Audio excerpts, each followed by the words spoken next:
السلام علیکم. دہشت گرد کا تعلق کسی مذہب سے نہیں ہوتا، کسی فرقے سے نہیں ہوتا، کسی زبان سے نہیں ہوتا، کسی قوم سے نہیں ہوتا، کسی بھی مکتبہ فکر سے نہیں ہوتا، کسی بھی علمی طبقے سے نہیں ہوتا. دہشت گرد صرف اور صرف ایک جہالت کا نام ہے. اور دہشت گرد بطور مجموعی طور پر ایک پوری قوم کا دشمن ہوتا ہے، بلا تفریق رنگ و نسل، مذہب، زبان، ہر قسم کی لسانیت سے بالا تر رکھ کے دہشت گرد صرف اور صرف ایک مجرم ہوتا ہے. آج کراچی میں پیش آنے والا واقعہ جو ہے وہ دل خراش واقعہ ہے.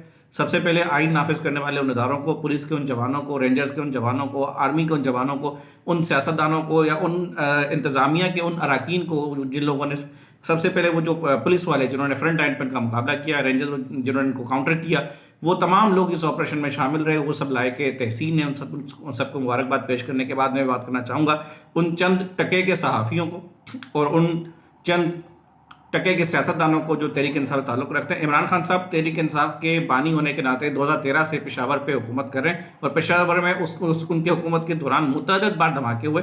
زیادہ دور نہ جائیں، پچھلے بار جو دھماکہ ہوا تو اس پہ انہوں نے یہ تک کہہ دیا کہ دھماکے ہوتے رہتے ہیں، بم دھماکے ہوتے رہتے ہیں، اب بندہ ہر بار تو نہیں جا سکتا. اس کا مطلب ہے کہ بھائی آپ کو آپ کی بیوی کی طرف سے ایگزٹ پرمٹ نہیں ملا، آپ کے پاس این او سی نہیں تھا کہ آپ جائیں وقوع پہ جائیں. جبکہ اگر آپ کراچی میں دیکھیں تو سی ایم مراد علی شاہ صاحب اس وقت وقوع پہ موجود تھے، ان کے ترجمان بھی موجود تھے، دیگر حکومتی اراکین بھی موجود تھے، دیگر وزرات بھی موجود تھے، جبکہ پوری شہر کی انتظامیہ بھی موجود تھی.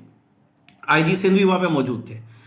وہ جہاں پہ آج یہ واقعہ پیش آیا وہاں پہ ہم جمعے کی نماز پڑھا کرتے اور آج بھی جمعہ میں نے وہیں پہ پڑھا تھا.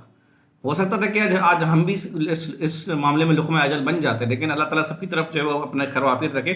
بات یہ کہ جب عمران خان مشکل میں ہوتا ہے تو اس وقت ہی ملک میں دہشت گردی کے واقعات کیوں ہوتے ہیں؟ اس وقت عمران خان کے اوپر گرفتاری کی تلوار لٹک رہی ہے.